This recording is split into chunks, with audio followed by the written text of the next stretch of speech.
Y bueno, buenísimas noches a todos. Muchísimas gracias por estar el día de hoy aquí con todos nosotros. Bienvenidos a este webinar, Conceptualización de los problemas psicológicos, a cargo de la psicóloga Marisol Medina. Sid, buenas noches. Muchísimas gracias por estar aquí con nosotros, siempre apoyando a estos eventos, ¿no? Y como ustedes saben, pues Marisol también es parte del equipo de SETTED, ¿no? Entonces, para nosotros es siempre un gusto poder tenerla en este tipo de eventos. Y bueno, me voy a permitir leer parte de su semblanza. Ella es licenciada en psicología en la UNAM y tiene un posgrado en psicología de la salud en la ISEP. Uno de los principales intereses de Marisol es crear un espacio para psicoeducar y generar conciencia sobre la importancia de la salud psicológica a través del contenido humorístico en redes sociales. Cuenta con formación en terapias contextuales, análisis funcional de la conducta y psicoterapia, y su relación con la cultura popular, y ha generado diferentes proyectos en el CONACYT, así como en congresos dedicados a la promoción de la salud psicológica. Además, ha participado en la impartición en charlas y talleres sobre factores de riesgo psicosociales en diversas empresas. Actualmente trabaja como psicoterapeuta online y como coordinadora en la Clínica de Atención Psicológica de CETED. Sí, muchísimas gracias. Y bueno, le dejamos este espacio para que podamos estar con usted en la clase del día de hoy. Igual a todos, si nos ayudan prendiendo las camaritas, a lo largo de este webinar, pues vamos a tener diferentes interacciones con la psicóloga. Entonces, cualquier cosa, estamos a sus órdenes y muchísimas gracias por estar el día de hoy aquí. Hola, pues muchas gracias, Albert. Muchas gracias a todas las personas que están aquí. Veo algunos rostros conocidos. Qué nervios. Em, bueno, pues muchas gracias por el tiempo. Esta vez lo vamos a hacer un poquito más largo, de hora y media, para que vayamos más despacio. La vez pasada que lo dimos, sí, notamos que íbamos corriendo un poquito. Un amable recordatorio para iniciar, mantengan su micrófono apagado para que no nos interfieran algunos sonidos, pero su participación es bienvenida. Pueden simplemente abrir su micrófono y hacer su intervención, o si tienen preguntas muy puntuales, tendremos un espacio al final de la sesión para platicar sobre las dudas que tengan. Y pues de preferencia, si pueden tener su cámara prendida, es muy bueno saber que hay otras personas del otro lado. Entonces, pues démosle. Este webinar va a estar dividido en tres partes. La primera parte vamos a hablar un poquito sobre el puente de la visión médica hacia la visión funcional. Vamos a hablar también sobre las aportaciones y las limitaciones del DSM, pues una guía clínica que yo creo que muchos de nosotros estamos familiarizados o probablemente en la universidad nos enseñaron algo al respecto. Entonces, pues vamos a hablar un poquito sobre qué tanto nos va a funcionar para hacer esta conceptualización. Y en la parte 2 viene pues la parte más sustanciosa del webinar, donde vamos a estar hablando sobre ACT como modelo, que es lo que plantea la terapia de aceptación y compromiso, que es desde donde vamos a estar conceptualizando los problemas psicológicos.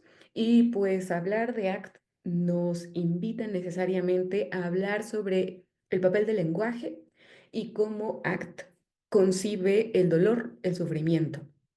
Y la parte 3 ya viene, vamos a ver algo más práctico, vamos a ir desmenuzando un caso hipotético y pues vamos a ir puntualizando algunas de los datos o información que nos es importante recabar en las primeras sesiones. Cualquier duda, pregunta, con todo gusto las estaremos platicando al final del webinar. Bien, pues empecemos. Ahí todos ven bien la presentación, ¿verdad? ¿Todo en orden? Perfecto, gracias. Bien, bueno, creo que estas cifras son del 2023, datos también de la OMS del 2014 y de INEGI, del Instituto Nacional, aquí en México, porque creo que también tenemos personas de otros países, pero bueno, creo que estas cifras pueden ser alarmantes siempre, ¿no? Alrededor de 280 millones de personas experimentan depresión. Aproximadamente 35 millones han experimentado algún episodio depresivo. La ansiedad es otra de las problemáticas más frecuentes con las que nos podemos encontrar en terapia. 19,3% de la población adulta tiene o ha experimentado estos síntomas de ansiedad severa. Y bueno, también unas cifras que es importante tener en cuenta son el registro de suicidios, por ejemplo, en México fue de 8.837 en el 2023. Y bueno, ahí tenemos las tasas más altas por diferentes estados también aquí en México. Y cuando vemos estas cifras tan alarmantes, pues lo primero que habría que preguntarnos es, ¿qué es la depresión? ¿Cómo vamos a entender como psicólogos desde la salud, cómo conceptualizamos la depresión? ¿Cómo conceptualizamos la ansiedad? ¿Cómo conceptualizamos las conductas suicidas? Porque una vez desmenuzando y teniendo un poco más claro estos fenómenos, pues es más fácil estudiarlos, es más fácil entenderlos, es más fácil abordarlos en sesión y poder explicárselos también a nuestros consultantes. Pero otro dato que también es importante tener en cuenta es que además de estos cuadros clínicos tradicionales, vamos a llamarle, las personas también consultar por problemas menores, derivados de una mayor intolerancia al sufrimiento, una insatisfacción personal, que no tiene en muchos casos una significación clínica, pero que está presente, ¿no?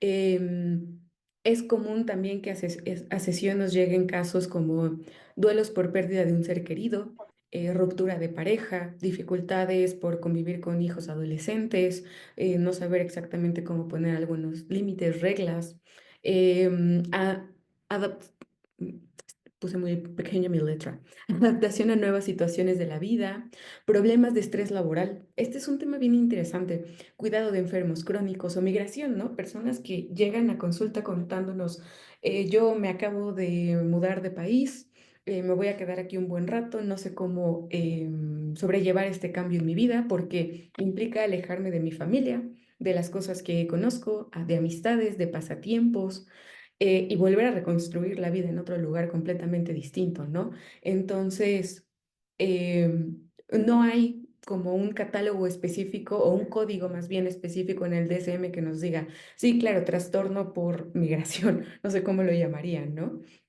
Pero están presentes. De hecho, en las clasificaciones psiquiátricas como el DSM o el CIE, pues a estos problemas se le denominan códigos Z, que son un conjunto de códigos que se utilizan para registrar problemas o situaciones que pues iban a afectar nuestra salud psicológica, emocional, pero que no son trastornos mentales en sí mismos, ¿no? Se refieren más a estos factores psicosociales, situaciones de la vida que pueden influir en nuestro bienestar. Y otro dato interesante, piensen ustedes en los duelos, que a veces puede llegar una persona que nos dice, la semana pasada falleció mi mamá, falleció mi hermano, falleció mi mejor amigo. Y estoy súper triste, no dejo de pensar en esa persona, no sé qué hacer con este dolor y pues vengo a terapia porque pues necesito que tú me ayudes, ¿no? Que tú me digas qué hacer con esto. Y pues desde diferentes trincheras sociales, pues se han psicopatologizado muchas de las dificultades de la vida cotidiana, ¿no? Si pasamos por un duelo, si tenemos complicaciones en pareja, si tenemos complicaciones en familia, muchas veces sacamos esta carta de ve a terapia, ¿no? Como si todas estas situaciones se fueran a resolver de manera individual. Y bueno, el DSM, lo que podemos observar es que se basa más en un modelo médico categorial, ¿no? Hay signos, síntomas que están presentes en muchas categorías diagnósticas. Un mismo diagnóstico puede presentar perfiles muy variados, por lo que el establecimiento de un diagnóstico clínico no siempre es clarificador del tratamiento a seguir. Y aquí la situación que también a la que enfrentamos es que la comorbilidad es la norma. Hay muchas palabras difíciles en esta presentación, ¿eh? No es la excepción. Y, o sea, podemos observar cuántos casos en sesión nos pueden llegar con sintomatología, si la queremos llamar así, o algunas conductas que también rayan en esa línea entre un cuadro depresivo o un cuadro más relacionado con la ansiedad, y no tenemos esa categoría en el DSM. Entonces, ese también es un dato importante a tomar en cuenta. ¿Qué es lo que propone desde las terapias contextuales? Bueno, primero entender que el DCM pues también está muy relacionado con un modelo médico, ¿no? El DCM también fue desarrollado principalmente por un grupo de psiquiatras y es revisado y es corregido por grupos de psiquiatras. Entonces, desde este modelo médico, no es que el modelo médico digamos, ah, no funciona, ¿no? Claro que funciona perfectamente bien, ¿no? Pero la cosa es que cuando hablamos de problemas psicológicos, asumimos que un trastorno síndrome se debe a una falla interna. Y si hay una falla interna, pues hay algo que tenemos que arreglar, ¿no? Y por eso puede funcionar recetar algún medicamento, que puede ser lo más sencillo, ¿no? Y a lo mejor sí reduce cierta sintomatología, sí reduce cierto malestar, pero no estamos comprendiendo muy bien la raíz de la situación o en qué otras áreas puede estar afectando la situación a la persona.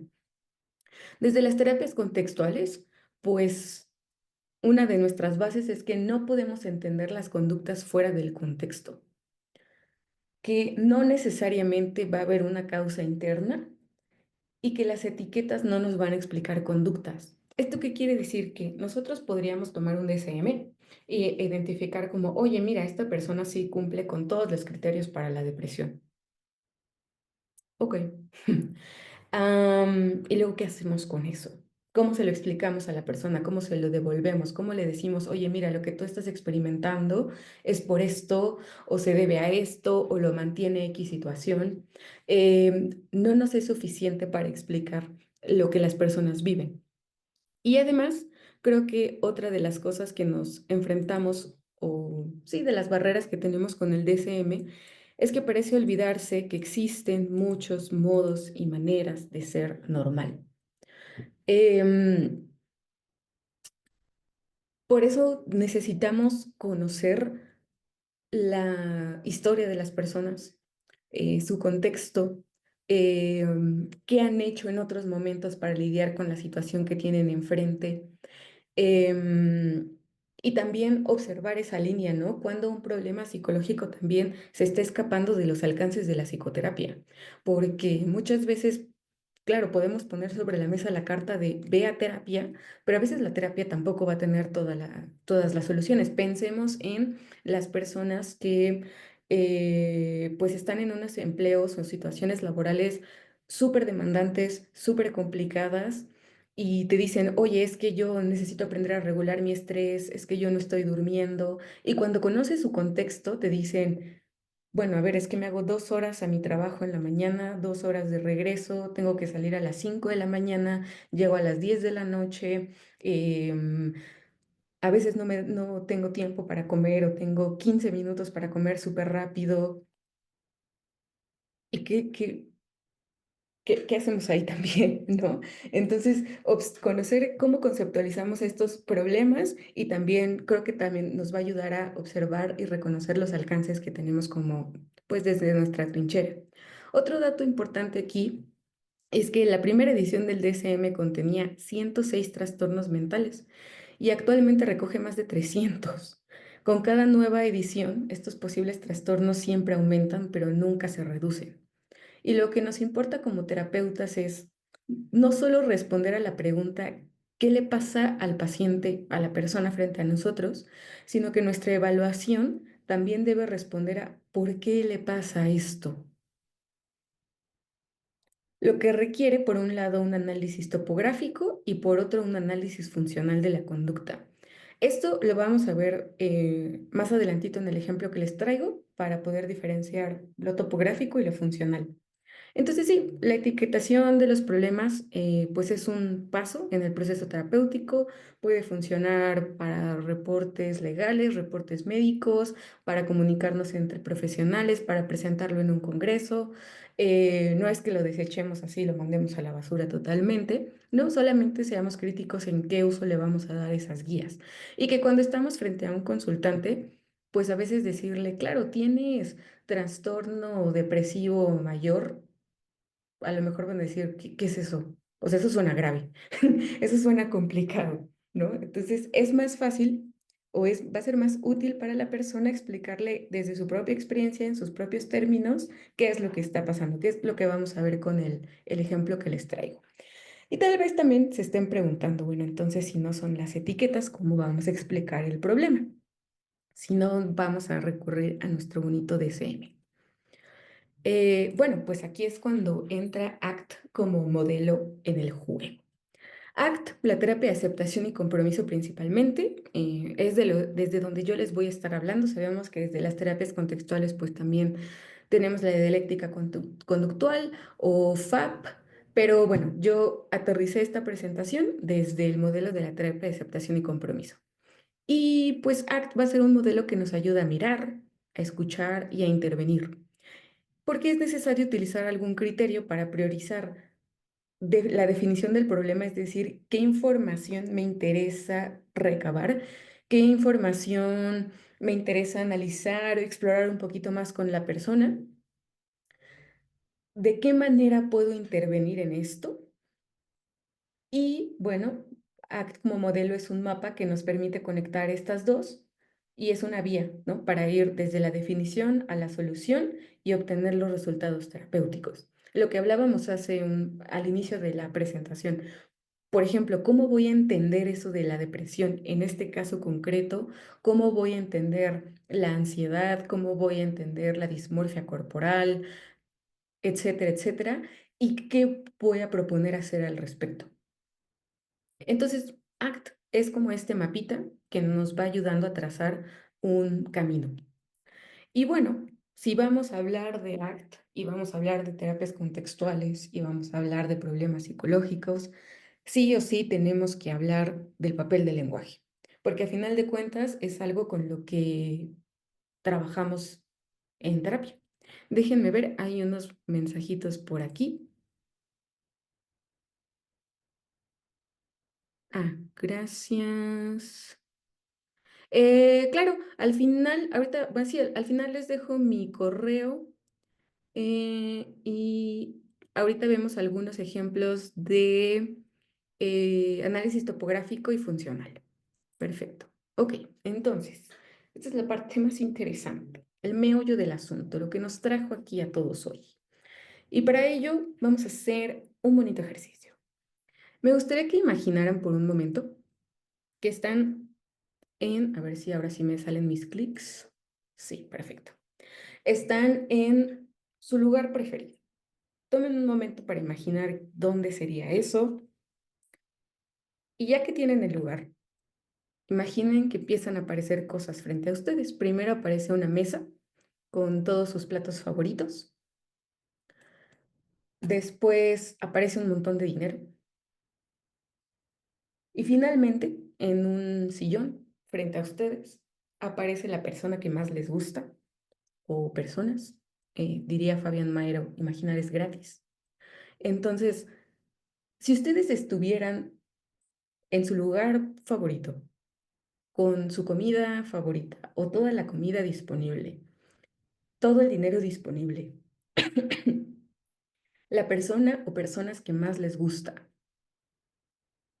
¿qué harían? No tienen que elegir uno de los tres. Los tres están disponibles para ustedes. ¿Qué harían? Si alguien quiere participar en el chat, abrir su micrófono. Pues en estricto sentido, yo creo que nada. Nada. O sea, ¿a qué me refiero? Si ya tengo lo que quiero comer, si ya tengo, digamos, la vida resuelta por la parte económica, si tengo a la persona con la que quiero estar, pues, qué más puedo hacer? Disfrutarlo. ¿Cómo lo disfrutarías? Ah, ok.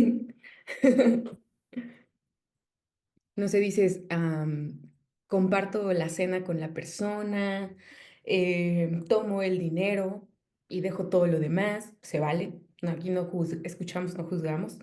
Em, Adelante, Juan. Bueno, en mi caso, intervienen todos los sentidos, ¿no? El Ujú, gusto, el olfato, la vista, bueno, la vista por la persona. Bueno, yo me estoy imaginando una persona en específico ujú, y el lugar, ¿no? La sensación, todo eso te envuelve, te invita como que a disfrutar, a sentir gozo, ¿no? Es ujú. lo que haría yo es disfrutarlo con todos mis sentidos, es lo que se me viene a Ujú. la mente. De acuerdo, de acuerdo. Gracias, gracias, Juan. Claro, o sea, podrías eh, tomar solo la comida, podrías compartir la comida con la persona, podrías irte directo con la persona y ignorar todo lo demás. Hay un, ya sabía que me iba a fallar mi clic en algún momento. Ok. Hay un repertorio conductual disponible para esta situación. Y probablemente no me voy a sentir apresurada de elegir algo o hacer algo, ¿no? Estoy en un lugar que me gusta, con la persona o personas que me gustan, con mi comida favorita, con un montón de dinero. Tengo todo el tiempo para elegir qué puedo hacer con esto. Y entonces este repertorio va a ser flexible, va a ser amplio, voy a tener opciones en las que puedo elegir. Pero ahora, imaginemos esta misma escena, el dinero, la comida, la persona, pero de pronto entra un tigre en la escena, así, de la nada, entra un tigre. Hay un tigre frente a ti. ¿Qué harían en ese momento? Por ejemplo, Juan, que decía, yo lo disfrutaría con todos mis sentidos. ¿Qué harías, Juan, si de pronto hay un tigre frente a ti?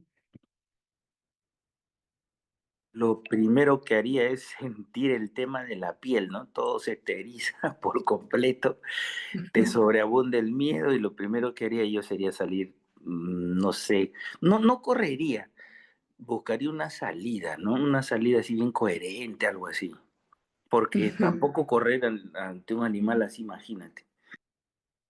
Exacto, exacto. Es decir, déjenme ver. Ok. Es decir, que nuestro repertorio conductual, que hace un momento era muy flexible, tenía varias opciones en las cuales elegir, de pronto se va a hacer rígido. Mis opciones son, como dirían las películas de Jean-Claude Van Damme, matar o morir. Bueno, aquí sería escapar o morir. eh, Porque o me voy a congelar o voy a buscar las formas en las que puedo escapar de esto. Y puedo, no sé, o sea, yo cuando estaba leyendo este ejemplo, también se me venía a la mente, no sé, o sea, tomas a la persona, la sacrificas y tú sales corriendo, o sea, opciones, opciones. Porque todas nuestras opciones, toda nuestra, lo que vamos a sentir en ese momento, lo que vamos a poder hacer en ese momento va a estar enfocado en dos cosas. Escapar principalmente, porque luchar no parece ser una muy buena opción, como decía Juan, probablemente terminaríamos siendo la cena de este bonito tigre. Y entonces, cuando estamos en una situación de esta forma, se va a activar esa reacción. Este pequeño acrónimo lo plantea Fabián Maero y lo plantea de esta forma porque dice, bueno, es más fácil recordarlo de esta manera, aunque en realidad empieza desde la A, ¿no? Primero va a haber una activación, un aumento en la activación fisiológica, o sea, se me va a erizar la piel, voy a empezar a sudar, voy a sentir que el corazón está palpitando súper rápido, voy a empezar a irrigar más sangre hacia las piernas porque voy a tener que correr. Voy a temblar y entonces va a haber una supresión, una interrupción de todas las conductas que tuvieran que ver con la comida, el dinero o el sexo. Lo que yo tengo ahí como prioridad es escapar de ese momento, porque lo importante va a ser huir.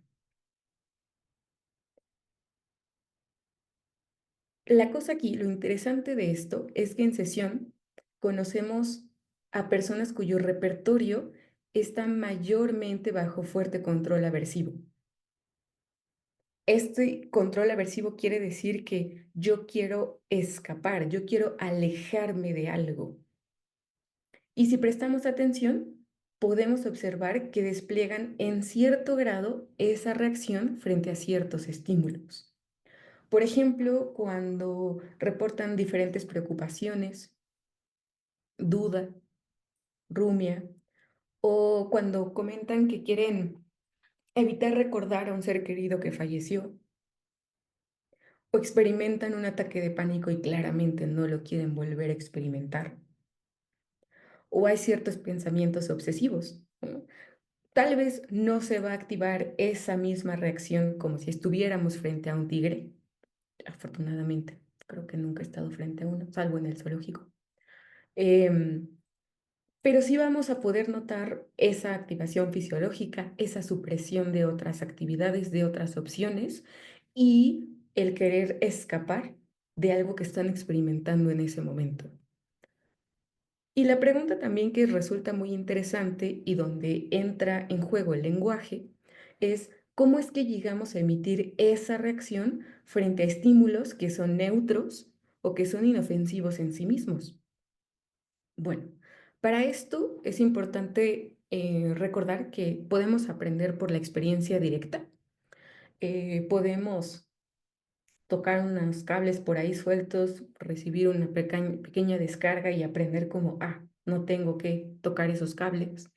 O podemos aprender a través de la observación cuando observamos, cuando vemos que a alguien más le pasó eso y entonces asumimos, no debería acercarme a esos cables sueltos porque este sujeto se electrocutó.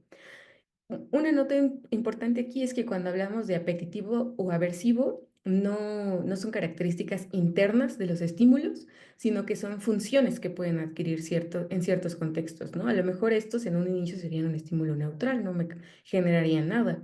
Ya hasta que haya una relación, una experiencia con eso, entonces va a haber un condicionamiento o un control aversivo, claro, porque yo voy a decir, tengo que alejarme de eso, se ve peligroso, o ya lo experimenté.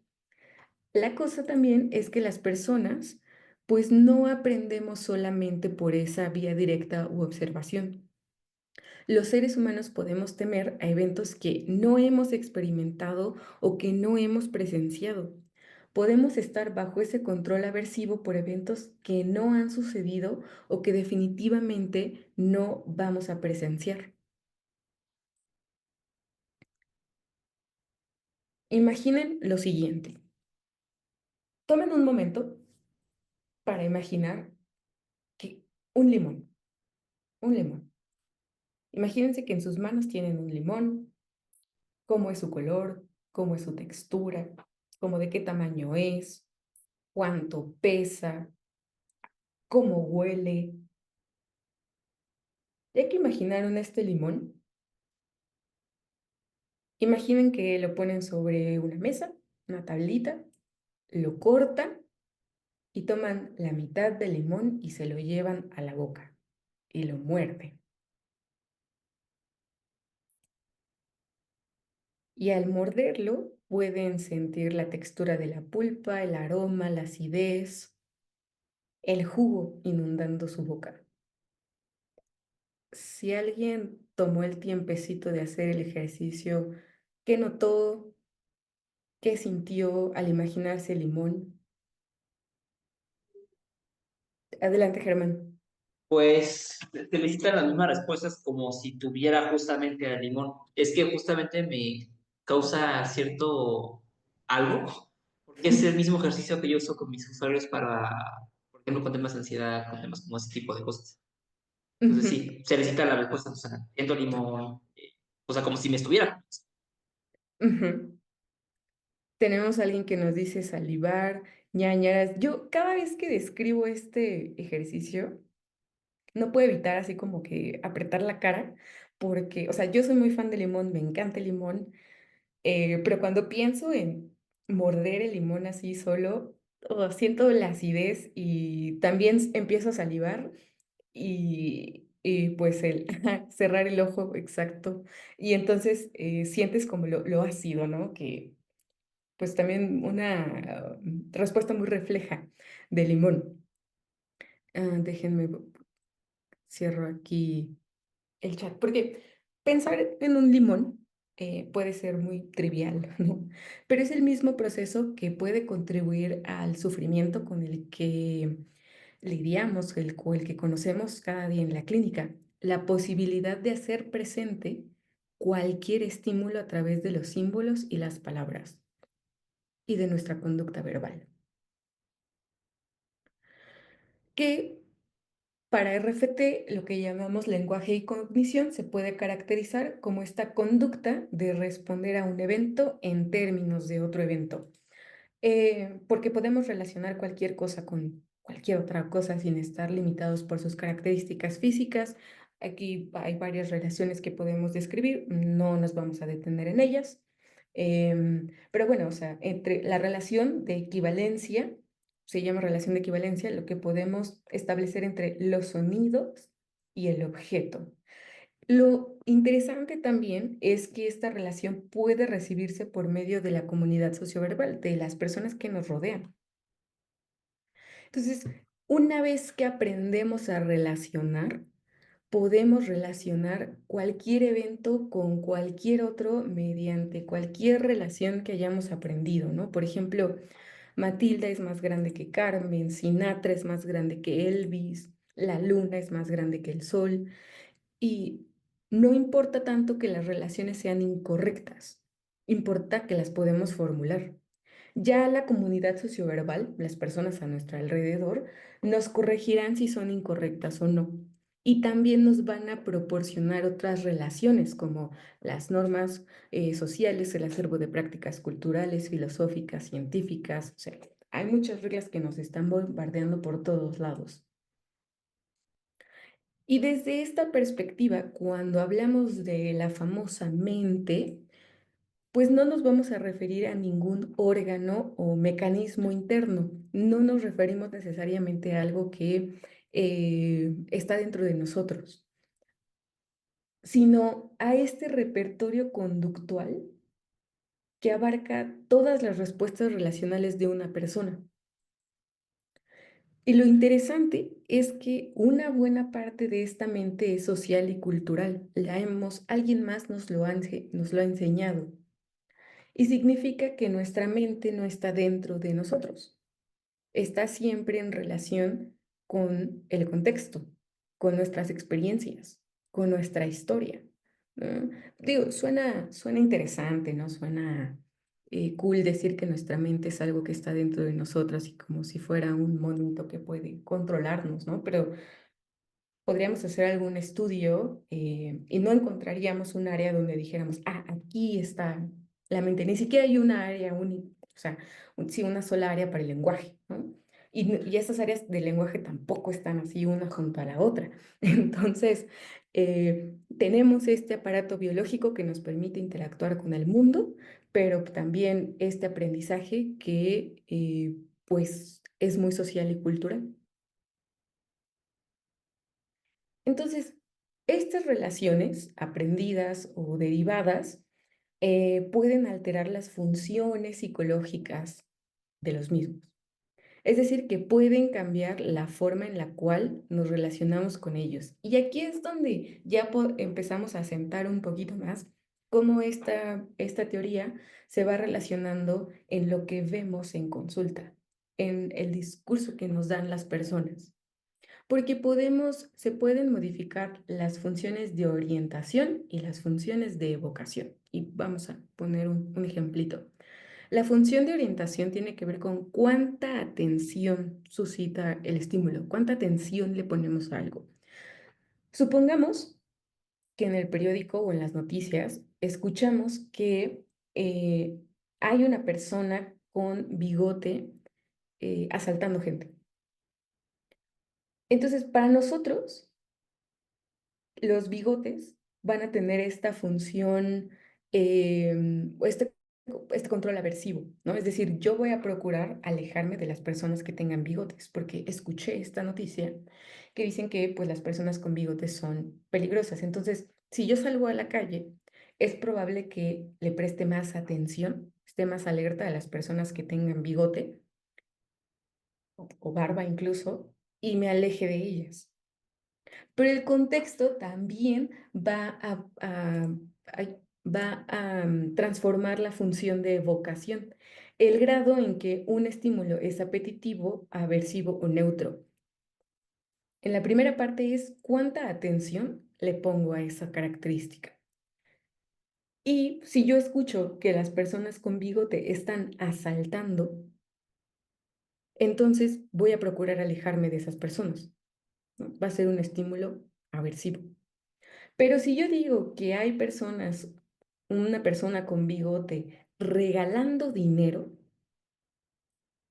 probablemente va a funcionar como un estímulo aperitivo. Y si yo me topo con personas, primero las voy a estar buscando, ¿no? Personas con bigote. Y si están regalando dinero, pues lo más probable es que yo me acerque a esas personas. Entonces, veámoslo con un ejemplo, algo que puede pasarle a las personas o que podemos encontrar en consulta, ¿no? Lo que suele suceder con las personas que experimentan un trastorno de pánico, que han aprendido a relacionar ciertas sensaciones físicas como peligrosas. Y entonces las funciones de orientación se van a incrementar a esas sensaciones. Ujú. Si ya sentí que se me aceleró un poquito el corazón, si estoy sintiendo que me falta la respiración, si estoy sintiendo que me tiemblan las manos o que estoy sudando, voy a estar más atenta a cualquier cosa que yo note o que sienta diferente, ya me va a alertar. Entonces, ahí está esta función de orientación de la que hablábamos. Pero como yo las he relacionado como peligrosas, pues van a tener una función aversiva. Es decir, que yo voy a tratar de evitarlas, pero voy a experimentar esa reacción. Esa reacción, acuérdense, activación fisiológica, supresión, evitación. Que paradójicamente, o no, o sea, como es esperado, va a haber un aumento de la actividad autonómica. Me voy a acelerar un poco más, voy a sentir que se me acelera el corazón, que empiezo a sudar, que me falta la respiración. Y lo curioso es que estoy justamente intentando escapar de esas sensaciones. Entonces las personas se ven en este círculo vicioso que justo es, híjole, le presto mucha atención a esas sensaciones para ver si las puedo controlar, pero cualquier cambio mínimo es peligroso para mí y debería evitarlas, pero ponerles tanta atención igual despliega esa reacción y yo termino igual de confundido, igual de con el mismo o el malestar todavía más intenso, y es cuando también esta evitación empieza a afectar a otras áreas, ¿no? Porque entonces yo estoy buscando controlar esto que estoy experimentando de manera interna y entonces empiezo a relacionar también otros lugares, otros espacios que podrían ser peligrosos para mí y comienzo también a evitarlos. No, es que, ¿sabes qué? A mí me pasó cuando estaba en X café, entonces ya no voy a ir a ese lugar. Me pasó cuando estaba en el baño de la escuela, entonces ya no voy a entrar al baño o a ese baño o no voy a entrar sola, o puedo ir desarrollando algunas otras conductas de seguridad, ¿no? Porque nuestro foco principal está en evitar eso que estamos sintiendo. Y el lenguaje altera este grado de atención también. Ahora, ya que vamos comprendiendo un poquito mejor qué papel tiene el lenguaje, déjenme ver por aquí algún comentario. Ah, serían como las distorsiones cognitivas. Pues al final creo que las distorsiones cognitivas también podríamos entenderlas como esas relaciones que hemos aprendido. Sí, solamente que el objetivo va a ser un diferente desde lo que planteamos o lo que plantea la TCC y cómo lo va a plantear las terapias contextuales o ACT. Y ahorita le vamos a ver en el ejemplo, ¿no? Bueno, decíamos hace un rato que para entender cómo conceptualizamos estos problemas, además de observar el papel del lenguaje, también es importante conocer cómo ACT conceptualiza o entiende el sufrimiento. Y ustedes piensen si alguna vez, o sea, o a cuántas personas a su alrededor, familiares, amistades, consultantes, conocidos, ¿cuántas personas han experimentado ansiedad? ¿Cuántas personas han experimentado algún momento de depresión? ¿O cuántas personas a lo mejor sí les han compartido el no sé qué hacer, a veces ya no quiero vivir, me siento triste, me siento desorientada, me siento confundida, no sé exactamente qué hacer? ¿O cuántas personas no han enfrentado tensiones, complicaciones en una relación de pareja? ¿Cuántas personas no han compartido el miedo que pueden sentir a la muerte? ¿O cuántas personas han experimentado problemas en el trabajo, problemas emocionales o sociales? Nosotros mismos yo creo que hemos experimentado un poco de todo eso en alguna vez de la vida y conocemos personas cercanas que también nos han compartido estas sensaciones. Y es que las personas no nos limitamos meramente a sentir ese malestar, sino que, como lo decíamos hace un rato, desarrollamos estas relaciones complejas, variadas, que van a impactar cómo experimentamos y que se sistematizan y transmiten en prácticas culturales. Había un ejemplo, este ejemplo me gusta mucho, que lo vi recomendado por ahí en una página de Instagram que ya no recuerdo cuál era. Pero bueno, el libro del que hablaban creo que se llamaba Las cebras no tienen úlceras. Y ponían este pequeño ejemplo de, bueno, si una cebra de pronto está ahí en la vida e identifica un predador, un león puede ser, pues activan esa función, ¿no? Salen corriendo o se unen todas, se juntan para confundir al león. Vaya, buscan la forma de protegerse y de escapar del peligro. Y una vez que escapan de ese peligro, pues no se quedan rumiando si corrieron muy rápido, si debieron correr en otra dirección, qué hubiera pasado si ese día no iban, si qué hubiera pasado si se acercaban a las demás cebras. Em, no, desaparece ese peligro y la vida continúa. Pero para nosotras, las personas con esta conducta verbal, pues sí hacemos mucho, ¿no? O sea, evaluamos mucho cada paso que damos, evaluamos hasta cosas que hicimos hace 10, 15 años, pensamos en lo que podría pasar en el futuro, nos estresamos hasta por cosas que ni siquiera están pasando. Las cebras viven y actúan según la naturaleza les demanda, pero para nosotros este lenguaje puede ser un arma de doble filo. Y entonces, ¿qué pasa con la terapia? Em, Tenemos que nuestra guía o nuestra forma de saber que la terapia está funcionando será solamente si hay una reducción de síntomas, que la persona puntúe menos en un test que yo le pasé al principio o que me diga estoy sintiendo menos ansiedad, me estoy, es- ya no me siento tan apática, estoy haciendo más cosas. Nos enfocaríamos en esta reducción de síntomas y aquí entra en juego también una parte clave de las terapias contextuales, de ACT, y bueno, que otras terapias también, otros modelos también lo integran, que sería las acciones comprometidas, las acciones guiadas en valores. Eh, Porque si bien muchas investigaciones toman como eficacia el criterio de reducción de síntomas, pues el objetivo principal de ACT es propiciar que las personas actúen de acuerdo a sus valores, lo cual no siempre involucra una reducción de síntomas. Y pensemos en algunos ejemplos. Em, yo podría guiarme por evitar muchas cosas que me dan miedo, que me dan nervios, que me dan ansiedad, para reducir esos síntomas. ¿Qué es lo que muchas personas hacen y nos reportan cuando llegan a terapia? ¿No? Ya han generado este control y estas conductas de seguridad, pero justamente su repertorio conductual ahora es muy rígido, es muy estrecho, ya solo tienen poquitas opciones, lo cual pues no es de sorprender que al principio también a las personas les sea complicado como, a ver, si yo no me sintiera así, no sé exactamente qué podría ser diferente en mi vida.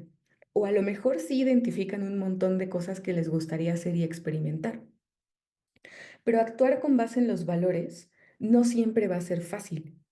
Yo podría pensar, bueno, para mí creo que es importante ser una amistad presente, una amistad que está en el mejor momento cuando mi amiga se casa, cuando se gradúa, cuando cumple un sueño, pero ser una amistad presente tal vez implicaría también estar cuando mi amiga me cuenta que está gravemente herida o enferma y va a estar varios días en el hospital y necesita apoyo para que alguien la cuide, porque no, su familia no puede estar todo el tiempo. O para que se rolen, ¿no? Debe ser también muy cansado cuidar a alguien en el hospital. Y entonces va a ser muy doloroso ver a mi amiga en el hospital o estar al pendiente de cómo está, de qué necesita, de cómo va, pero también va alineado con lo que yo puedo considerar ser una amiga presente. Entonces, puede haber situaciones que generen un reto para las personas, que sean complicadas, que no siempre involucren sentirse bien, porque malamente se le ha hecho esta fama a la terapia de es algo que te va a hacer sentir bien.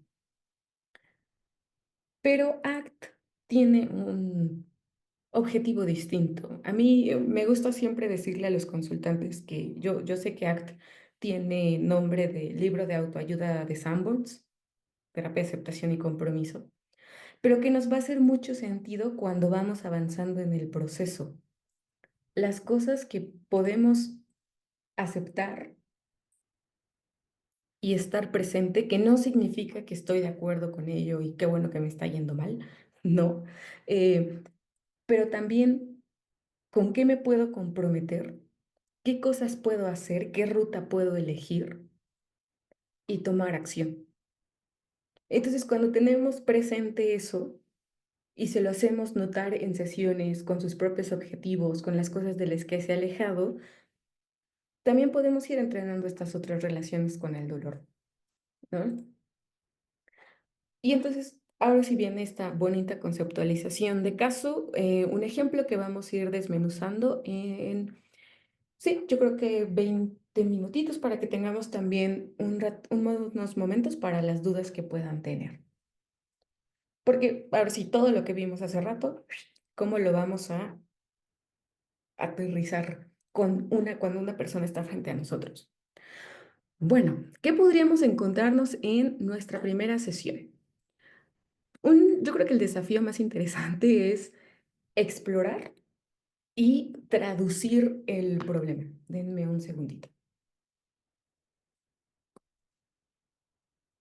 Porque primero vamos a necesitar reformular, les dije que esta presentación tenía palabras difíciles, de manera descriptiva lo que la persona nos está contando para después establecer estas funciones pues de las conductas clínicamente relevantes. Porque puede ser que las personas nos digan, oye, es que yo tengo ansiedad, o tengo atracones, o no tengo ganas de nada, o me preocupo todo el tiempo. O una de las más, pues también comunes que podemos escuchar es, tengo baja autoestima. Y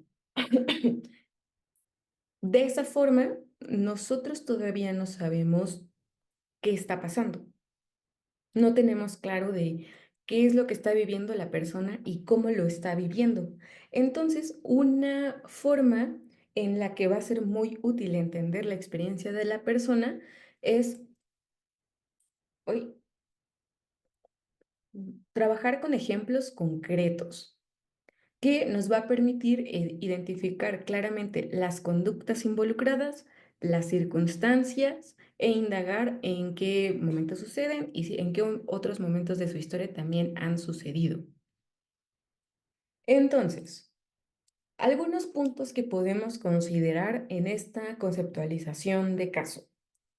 1. ¿Cuál es el problema y lo que la persona quiere de la terapia en sus propias palabras? Esto es interesante, esto es importante entender cómo la persona lo entiende, cómo lo ha vivido y puede ser que, o sea, esto es algo que podríamos encontrarnos. No me siento completamente satisfecha con mi vida, me siento triste, me siento triste constantemente y siento que debería hacer algo para tener una mejor calidad de vida en todos los aspectos. No me gusta mi presente y siento que es muy difícil tener una solución. Déjame ver. Ajá. También algo bien interesante es eh, preguntar qué sucedió para que acudiera ahora, porque a veces puede ser que las personas ya llevan mucho tiempo pues viviendo con este malestar. Y puede ser que pasó algo en específico que las movió o simplemente pues es una historia que ya los tiene pues un poco hartos o cansados, ¿no? Entonces, saber el contexto, si pasó algo, porque es como, a ver, a lo mejor llevas 5 años sintiéndote así. ¿Habrá pasado algo en específico en el último mes, en el último tiempo, que te moviera a hacer algo distinto en esta ocasión? También va a ser importante, déjenme ver si aquí había algo más. Ajá, sí. Porque, por ejemplo, esta persona también decía, a pesar de estar 4 años en terapia, me siento 70% igual, insatisfecha y no sé qué tengo que hacer diferente. Otro dato que también nos va a interesar conocer de la experiencia de las personas, pues justamente va a ser la relación con experiencias internas. Y estas experiencias internas las vamos a entender como pensamientos, reglas, mandatos, expectativas sociales, creencias que puedan resultar problemáticas. Y también observar o indagar las conductas que aparecen em, relacionadas con estos pensamientos, ¿no? Es que cuando yo pienso esto, hago tal o dejo de hacer tal. Y los costos de esas conductas. Ahorita vamos a ver una forma, un ejercicio en el que podemos explorar esto directamente con nuestros consultantes en sesión. También vamos a observar o indagar experiencias internas evitadas, conductas de evitación y sus costos. Y otro punto, también va a ser importante explorar estas áreas vitales que están siendo descuidadas o afectadas por el problema. Pero vamos a explorar primero el punto 2. Este es un ejemplo, un ejercicio que ustedes pueden hacer directamente con sus consultantes y que pueden abrirse, por ejemplo, si tienen sesiones presenciales, pues toman una hojita y se ponen a escribir con la persona, ¿no? O sea, se sientan con la persona a llenar esta, o pueden tener ya un formato. A mí lo que me gusta hacer es compartirles la pantalla, hacer juntos la tablita e irlas llenando, que la persona me vaya compartiendo ejemplos de su propia experiencia. Por ejemplo, este primer punto está tomado del el protocolo de duelo de Ivonne Corona sobre ACT y el ejemplo que ella plantea es, bueno, ¿qué pensamiento o emoción es complicado eh, experimentar? Bueno, cada vez que que recuerdo a esta persona que falleció, me siento muy triste y me dan ganas de llorar. Ok, ¿y qué sueles hacer cuando piensas eso, cuando la recuerdas? Bueno, pues lo que hago es que guardo todas sus fotos, evito lugares que me recuerden a esa persona, dejo de ir o dejo de ver personas que me recuerden a ella. ¿Y qué tal te funciona? ¿Cómo funciona en el momento? Y es probable que la persona te diga, funciona bien. Si no la recuerdo, no me siento triste, no me dan ganas de llorar y pues puedo continuar con las actividades o con el día. ¿Y qué pasa a largo plazo? ¿Qué impacto ha tenido que tú hagas esto constantemente? Bueno, la verdad es que he dejado de hacer cosas que me gustan. He dejado de ir a las reuniones familiares porque temo que vayan a mencionarla. O he dejado de visitar la casa de mi abuela o la casa de X tía porque pues hay fotos de esa persona y no quiero verlas. Em, y puede ser que ese sea un costo alto para la persona, el alejarse de su familia. Puede ser que no, hay que indagarlo con ella. Y pensando en el ejemplo o en el caso que estamos desarrollando en esta ocasión, pues esto es algo que nos comentaba la persona. Algunos pensamientos incómodos, algunos pensamientos que le eran difícil relacionarse, era, si no puedo con esto, no la voy a armar con nada, como no entregar una tarea de la escuela, porque ahora todo va a estar mal y yo no soy buena para nada y me siento enojada, frustrada, triste, siento presión en el pecho, yo me quiero quedar en la cama todo el tiempo. ¿Y qué sueles hacer? Fíjense lo variado que puede ser lo que las personas hacen. Puede haber alguien que te diga, y eso es topografía, ¿no? Las cosas diferentes que hacen. Puede haber alguien que te diga, yo me meto en mi cama y me duermo. Ya, no quiero ver mi tarea, no quiero pensar en nada. Me quedo viendo redes sociales, horas, horas. Me quedo scrolleando hasta que pues me distraigo, los videos son divertidos, ahí me puedo quedar un buen rato. O me preocupo, ¿no? Le doy vueltas. No, es que si no entrego mi tarea, ¿qué va a pasar? ¿Y cuánto tiempo tengo? Y todavía la puedo entregar. Bueno, no importa si la entrego más tarde, pero es que si no logro hacer esto, entonces no voy a terminar nada y soy una buena para nada y esto no va a funcionar. O, claro, si yo terminara mi tarea, seguramente me sentiría mejor y haría más cosas y me iría mejor en mis clases. Fantasear sobre lo que podría pasar. Intentar analizarse es algo que esta persona hacía constantemente. Em, es que es porque soy floja, es que es porque no me bañé en la mañana, me levanté tarde y por eso ya no me dio tiempo de hacer nada, lo hago todo corriendo. Todo esto es una forma de rumia, ¿no? Y lo que suele pasar es que en realidad no era una solución muy efectiva, ¿no? La persona al final se sentía peor y terminaba con la conclusión de que esto no tenía solución, que ella tenía el problema, no había algo diferente que pudiera hacer y no había solución para lo que estaba experimentando. Y a largo plazo, pues dejaba de lado las tareas de la universidad o del trabajo y se sentía sin ganas de nada, pasaba más tiempo pensando o haciendo listas, listas de cosas que quería comprar, listas de cosas que veía en Amazon, como, esto un día lo voy a comprar, esto un día me va a servir para algo, etcétera. Y también otras cosas que podemos considerar en esta conceptualización serían estas direcciones vitales, ¿no? Actividades que pueden estar al servicio de metas y valores. Por ejemplo, ¿no? Esta chica podría decir, pues es que yo debería graduarme, o sea, yo necesito mi título.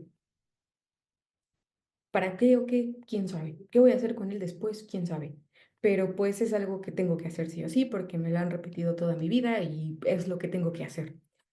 No tengo muy claro si me gusta lo que estoy estudiando o qué podría hacer después con lo que estoy estudiando o cómo me veo. Yo solo estoy pensando en que debería titularme, por ejemplo. Y claramente, o bueno, creo que hace sentido que el trayecto sea todavía más pesado, ¿no? También algo que va a ser interesante es conocer el contexto vital general que sea relevante y evaluar los procesos de flexibilidad psicológica, las dificultades, las fortalezas y los contextos en los que los repertorios se ven particularmente afectados, que pues toda esta información también nos ayudará a establecer objetivos. Ahorita vamos a ir desmenuzando estos pasos. Por ejemplo, esto era algo que la persona compartía también de la mano de explorar el punto 3 sobre la relación con experiencias internas y lo que ella hacía. Esta persona nos decía, yo quiero entender por qué me pasa esto y qué puedo hacer al respecto. Quiero cambiar desde la raíz. Debe haber algo que yo debo hacer que va a generar un cambio drástico en mí. Porque si yo no pensara que no soy suficiente, probablemente no sentiría que no soy suficiente.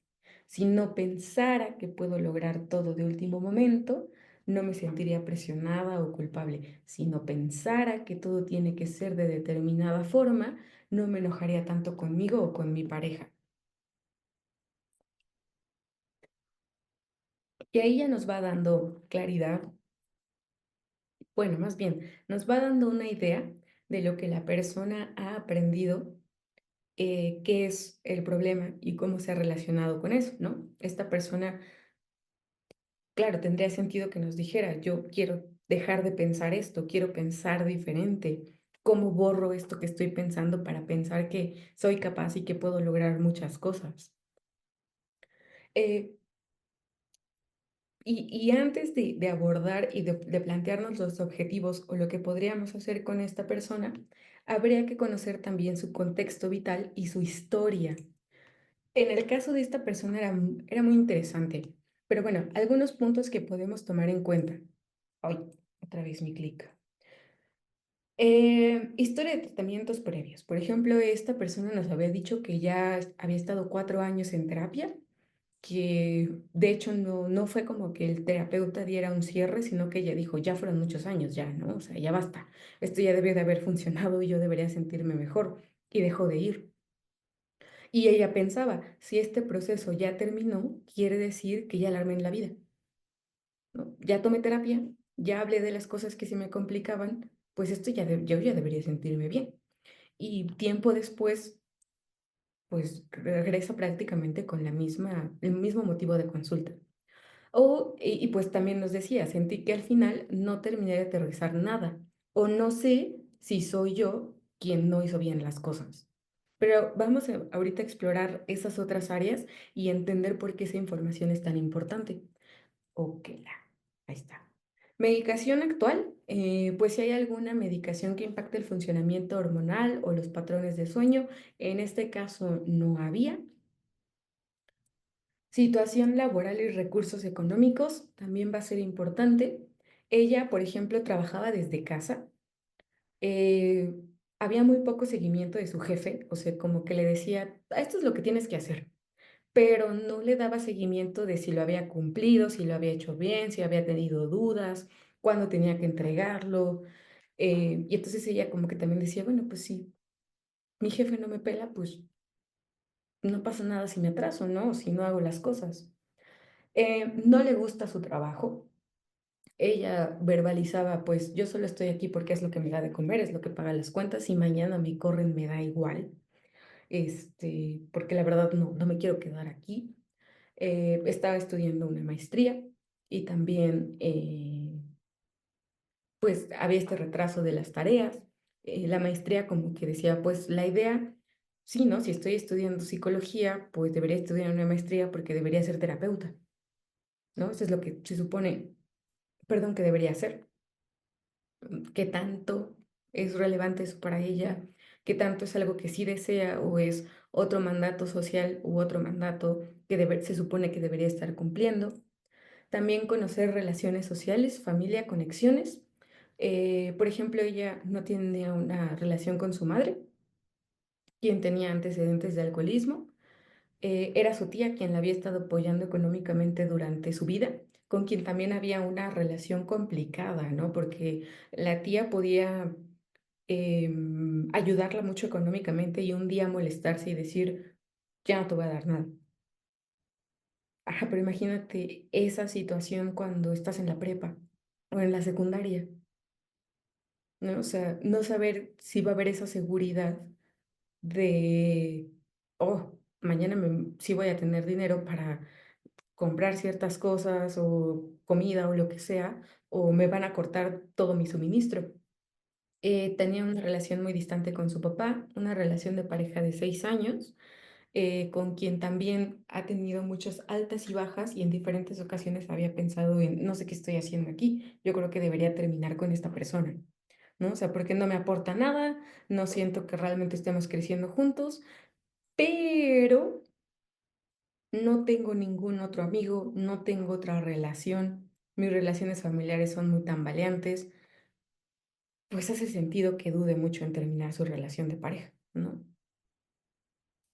Pasatiempos o intereses. ¿Qué cosas le gustaban hacer a las personas? ¿Qué cosas les gustaría intentar? ¿A qué le han dedicado tiempo desde que empezaron a sentirse de esta forma? ¿Qué cosas han dejado de hacer? Etcétera, ¿no? Y, por ejemplo, ella también decía, no hay ninguno actualmente. Me gusta hacer listas, ver redes sociales y pues la verdad solo me levanto para trabajar. Y finalmente, estilo de vida y salud. Sueño, alimentación, hidratación. em, esparcimiento un poco también. Y ella, por ejemplo, cuando hacíamos esta lista, bueno, no una lista, pero explorar cómo era un día para ella, que puede ser también un pequeño ejercicio que les dé mucha información. Oye, cuéntame, ¿cómo es tu rutina? ¿Qué hiciste ayer? ¿A qué hora te levantaste? ¿Qué desayunaste? ¿A qué hora empezaste a trabajar? ¿Te trasladas para ir a trabajar? ¿Qué hiciste durante el día? ¿Cómo pasas un día? Y ella me decía, me da pena decirte la verdad. O sea, me da pena decirte porque yo em, me levanto directamente a sentarme en la computadora y veo algunas cosas y como a mediodía puede que desayune, puede que no, este, reviso redes sociales, veo si mi jefe me mandó algo, a veces hago mi tarea, a veces no, me baño súper rápido para irme a la clase de la maestría, regreso, como algo y me duermo, ¿no? Entonces, observar qué tan variables son las actividades del día, que sí hay actividades que sí van a ser desagradables, pero necesarias, como por ejemplo pagar los impuestos, o quienes tienen mascotas, ¿no? Por ejemplo, yo tengo gatos y pues la verdad me da mucha flojera limpiar los areneros de mis gatos, pero pues es algo que sí o sí tengo que hacer. No me encanta, pero se hace. Sí hay actividades que también son reforzantes, que son agradables para las personas o no. Y bueno, cuando hablábamos de esta evaluación de los procesos de flexibilidad psicológica, si bien hay algunos cuestionarios que podemos compartir, también lo podemos hacer con diferentes preguntas que hacemos a lo largo de la sesión.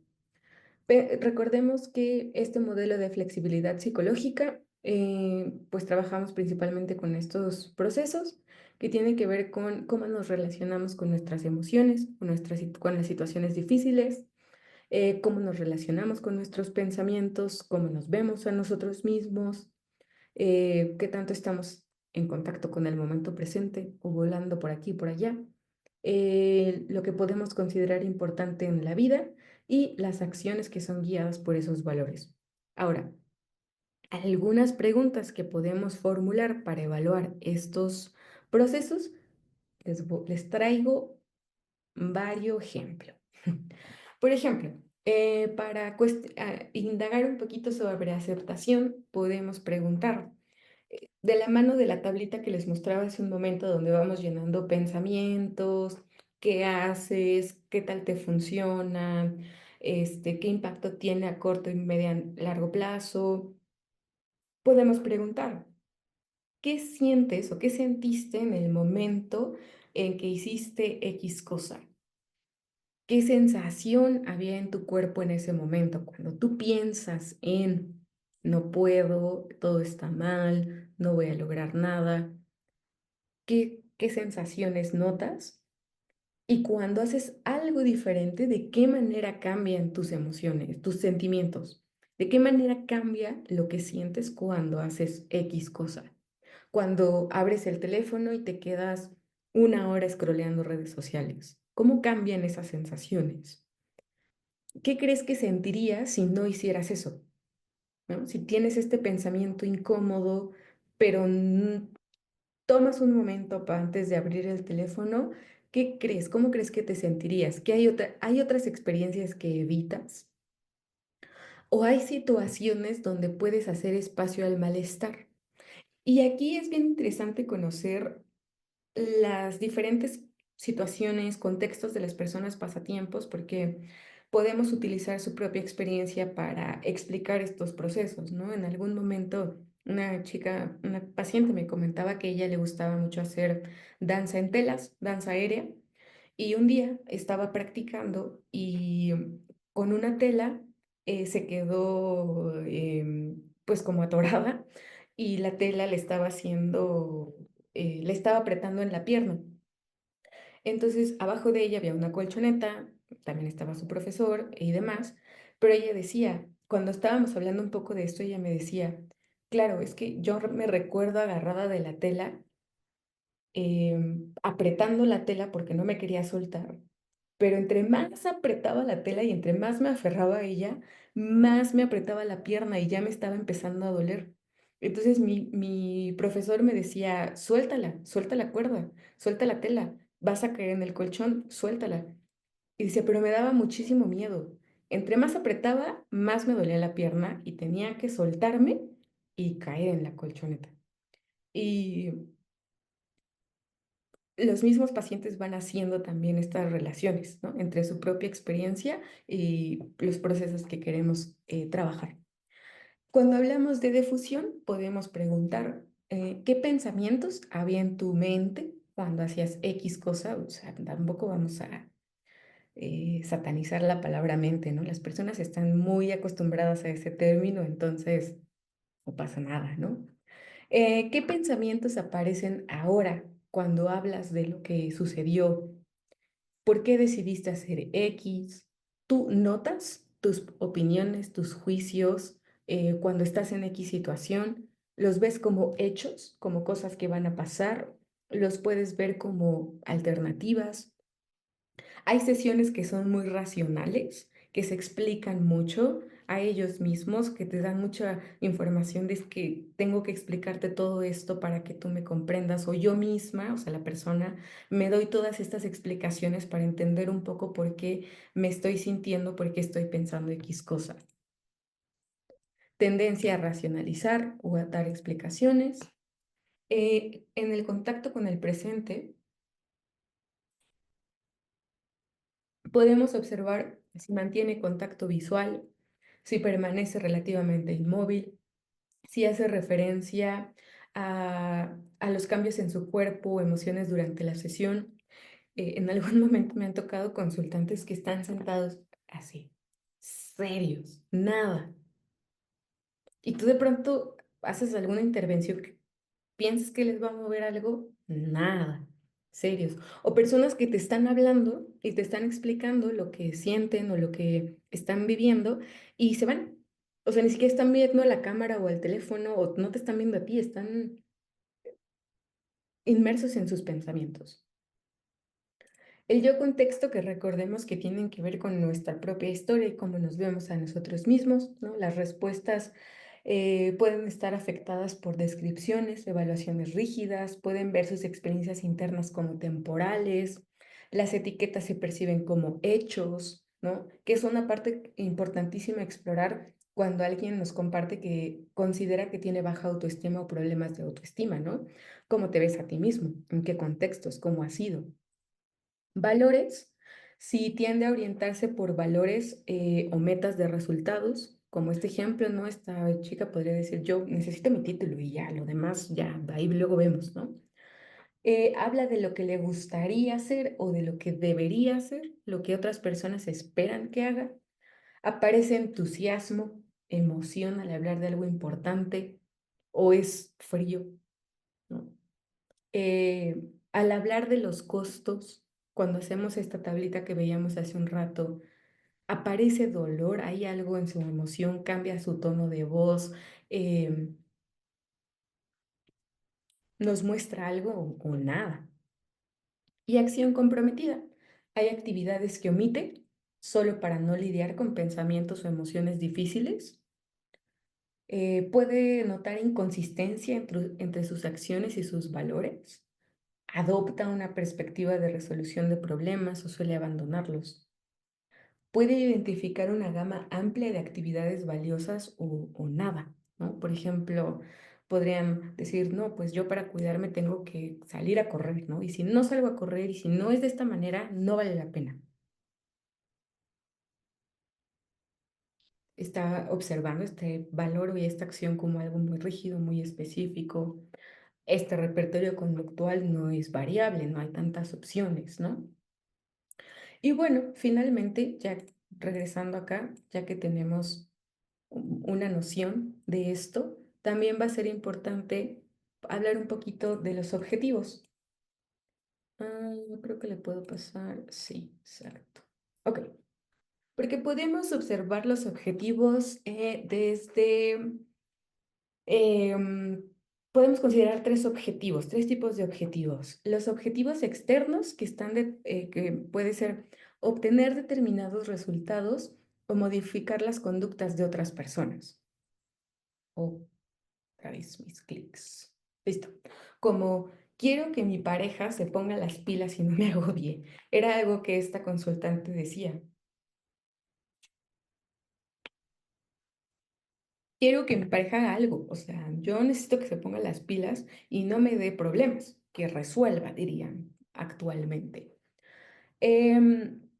U objetivos cognitivos emocionales que van encaminados hacia eliminar, controlar o conseguir determinados sentimientos o pensamientos. Quiero dejar de pensar que no puedo, quiero dejar de sentirme ansiosa, quiero dejar de sentirme así. Ahora, estos objetivos, aunque son válidos, los entendemos en el contexto e historia de la persona y también pueden ser motivadores para las personas y puede ser una de las cosas que los mueven para acercarse al proceso terapéutico, pues son inviables desde nuestra postura como terapeutas, ¿no? Porque no tenemos un control directo sobre estos eventos externos ni sobre las conductas de otras personas.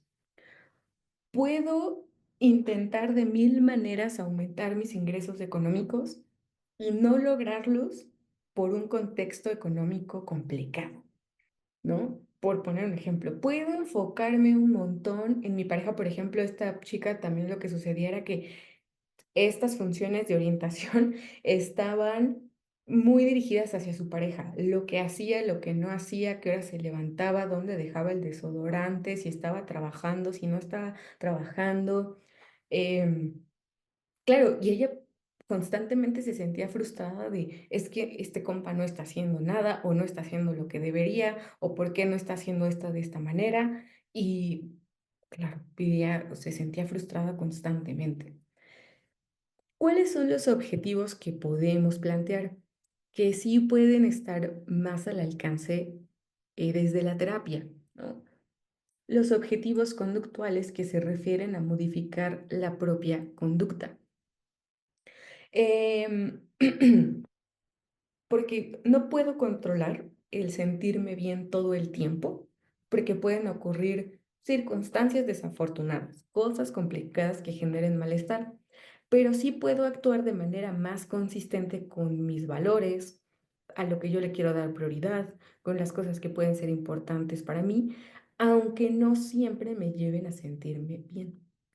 Esa es la parte complicada que creo que de pronto es difícil transmitir o trabajar también con los consultantes, porque claro, venimos con todo este repertorio y esta historia de, pues yo vengo a terapia para sentirme bien. Tú me vas a enseñar cómo sentirme bien. Tú me vas a enseñar técnicas para sentirme bien. Y pues no siempre es así. Los objetivos terapéuticos en ACT involucran fomentar patrones de acción al servicio de valores personales. Las personas que conocemos en terapia ya han conocido este camino, lo han recorrido mucho tiempo. El camino del control y la evitación les ha llevado a restricciones vitales y pérdidas, perder contacto con esas cosas que podrían ser importantes, de, híjole, no sé ni qué me gustaba, no sé qué me gusta, no sé exactamente qué quiero o cómo me veo. Han estado en una constante lucha y alivio temporal con la ilusión de que este control va a funcionar si yo no pienso esto, si yo evito esto, si yo no hablo de esto. Pero pues eventualmente el malestar se incrementa, se hace más complicado y pues naturalmente se van a sentir confundidas, ¿no? Al tomar literalmente cada evaluación de su mente y tener este discurso interminable de cómo debería ser, qué debería ser, etcétera.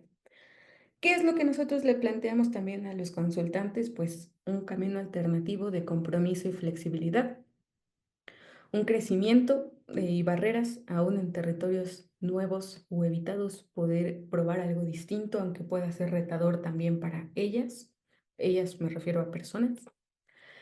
Observar nuestros juicios, nuestros pensamientos como vivencias internas sin juzgarlas y también tomar nuestras vivencias en el aquí y en el ahora, transformarla en acciones que podamos poner en marcha.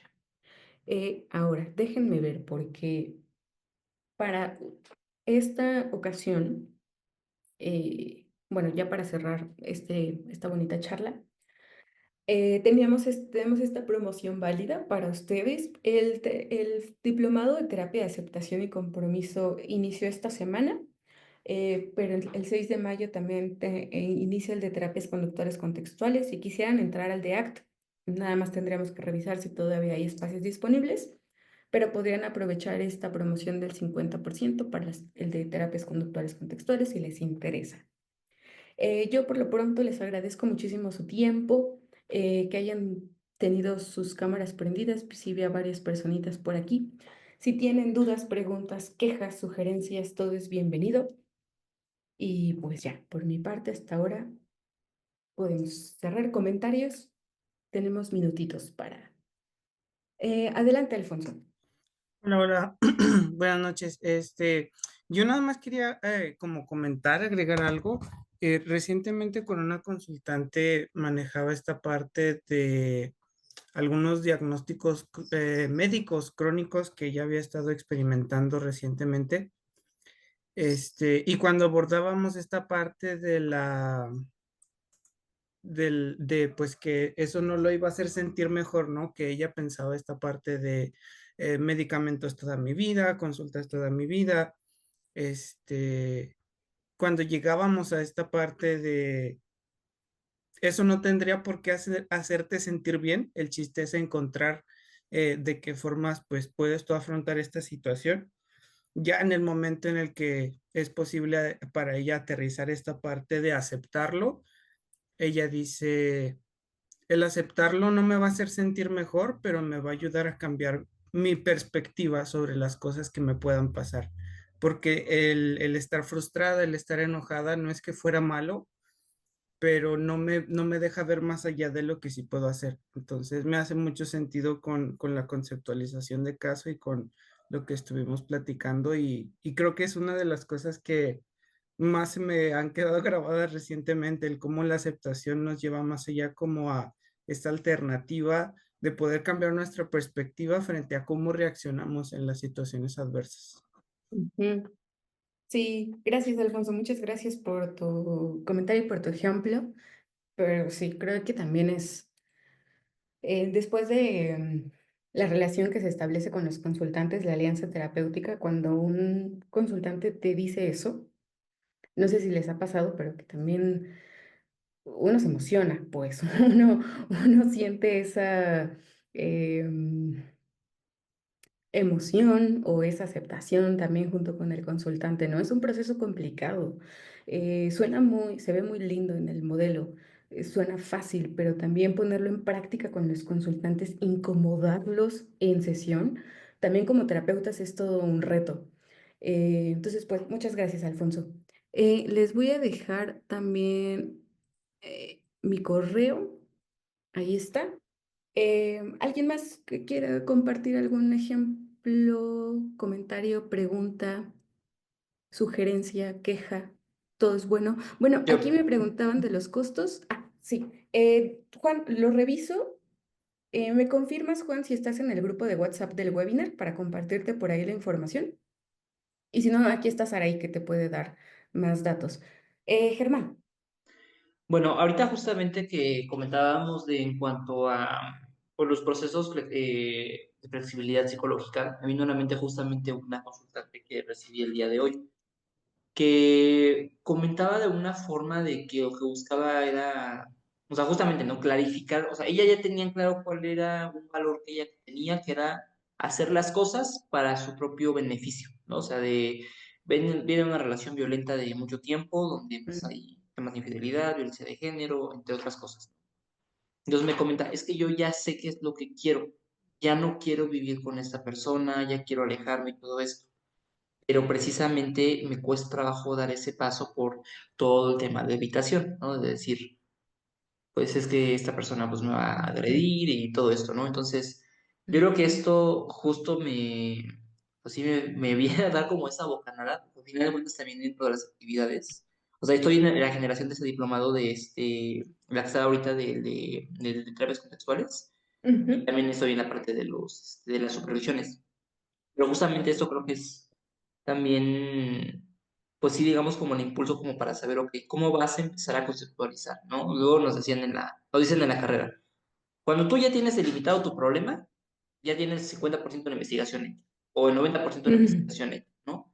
El resto es que tú justamente conectes de cómo vas a llevarlo de acá para acá, ¿no? Entonces nada más es esa parte, ¿no? De cómo esto puede ayudar en cuanto a la parte, sobre todo de ayudar a clarificar no solamente con nosotros, sino también con los usuarios. Exacto, exacto, porque la forma en la que lo entendemos va a guiar las cosas que vamos a hacer en sesión, los objetivos que nos vamos a plantear y lo que vamos a proponer trabajar con la persona, ¿no? Si yo creo que el problema, como compartí esta chica por acá, de este caso que estamos viendo, si yo también entiendo que el problema es lo que piensa y que debería pensar diferente, probablemente lo que yo voy a hacer en sesión esté dirigido a eso. ¿Va a funcionar? ¿No va a funcionar? ¿Qué tan eficaz va a ser? Habrá que ver, ¿no? Pero pues esta es la idea de este webinar. ¿Cómo estamos entendiendo los problemas psicológicos? ¿Cómo los entendemos desde ACT? Y por lo tanto, ¿qué camino vamos a seguir? Muchas gracias, Germán. ¿Alguien más? Y si no, ya estamos en el tiempo, porque pues ya pudiera ser, sí. O además te enredas tú más con la persona, ¿no? Cuando empiezas a evaluar, oye, ¿y qué tan probable es que esto pase? Y sin, o sea, perdemos de vista la conceptualización y estamos reforzando también la rumia. Entonces, de ahí la importancia de tener esta información. Bueno, pues yo sé que seguramente hay más actividades que tengan, o bueno, es lunes también ya descansar. Yo les agradezco muchísimo su tiempo. Ahora sí quedó grabado, ya lo podrán ver. Y pues cualquier cosita, muchas gracias Albert, muchas gracias Araí por apoyarme. Y pues cualquier cosita estamos en contacto. Les dejé mi correo y también mi arroba de Instagram, se los comparto.